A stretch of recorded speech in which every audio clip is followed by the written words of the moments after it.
Look up at the lights of Jerry World, the blinding, shimmering neon of the grandest stage in human history, and then look at the trophy case. Do you see it?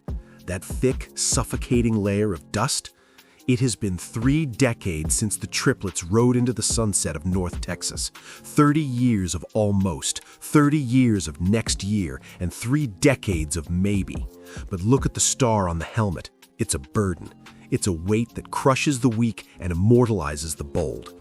We are standing in the wreckage of a 7-9-1 nightmare, a season so putrid, so fundamentally broken that the firing of Matt Eberflus was the only mercy we were granted. Jerry is busting the budget, throwing the checkbook at the problem because the clock isn't just ticking, it's screaming.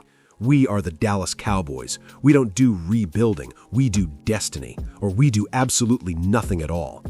But before we look at the blueprints for the 2026 resurgence, you have to be part of the most powerful fan base in sports. Subscribe, hit that like button, and tell me in the comments, is Dak still the man to lead us, or is the window slammed shut?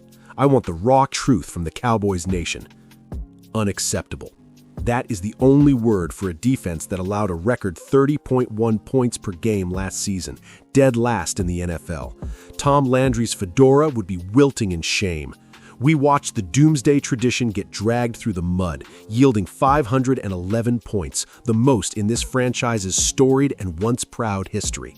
And now, we face a crossroads in Frisco.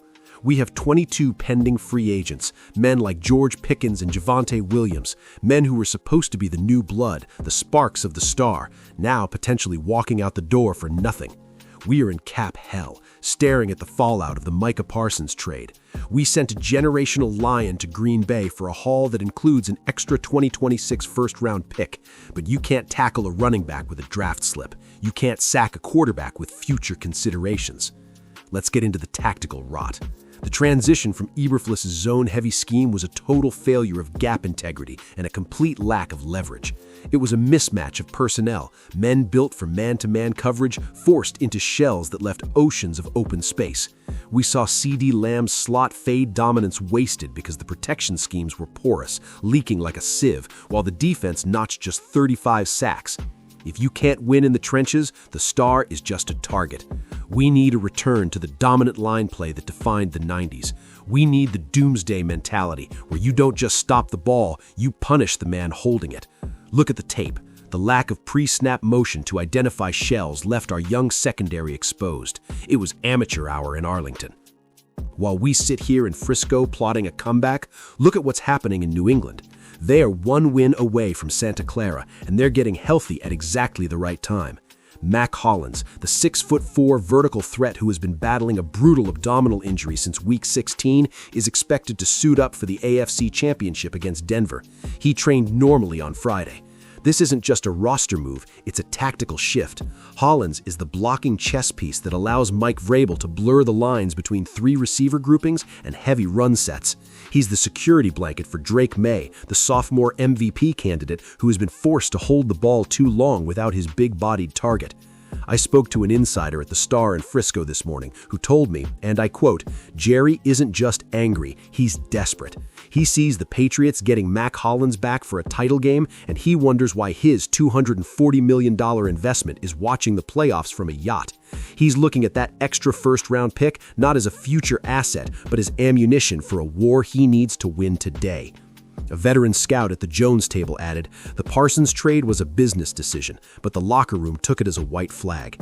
They see the Patriots dominating, and they see the ghosts of our own dominance mocking them. We allowed 30 points a game. New England allowed 18. That's the gap." A third source was even blunter. "Dak is playing for his life. The shadow of Staubach and Aikman is getting longer every minute, and 7-9-1 is a stain that won't come out with just money. We waived Trevon Diggs. We fired Eberflus. The floor is gone." Look at CeeDee Lamb. He is chasing the '88 legacy, the ghosts of Michael Irvin and Drew Pearson. He has the DNA, the twitch, the playmaker fire. But link him to the past. Roger Staubach didn't just have talent, he had a military-grade resolve. Emmitt Smith didn't just have vision, he had a soul made of iron. Dak Prescott is sitting on a $240 million contract, and the pressure is a mountain. He has to be Staubach, he has to be Troy, or he's a footnote in the Jones era. But listen to the vision. Jerry is ready to bust the budget. We are looking at a 2026 resurgence that will make the 90s look like a warm-up. We are the Dallas Cowboys, America's team.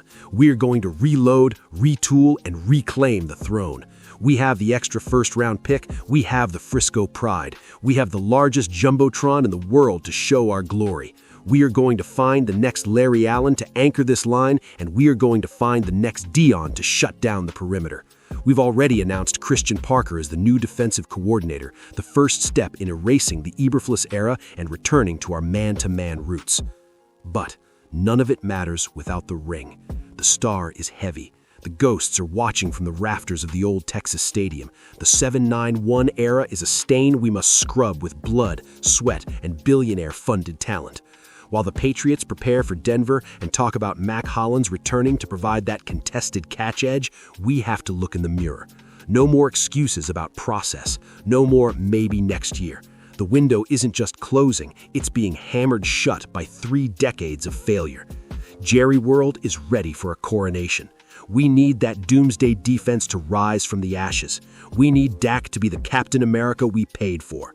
Cowboys Nation, the star only shines if we make it shine. We will not be the ones trolled by SportsCenter. We will be the ones holding the Lombardi. Precision, leveraged hand placement, gap integrity. These aren't just words, they are the difference between a parade in Dallas and a quiet flight home from another wildcard exit. We will move CeeDee Lamb in the slot, we will utilize pre-snap motion to expose the shell, and we will protect the $240 million investment like it's the crown jewels, because it is. The 2026 season starts now. We will show the world that while New England has their Patriot way, Dallas has a legacy that cannot be ignored.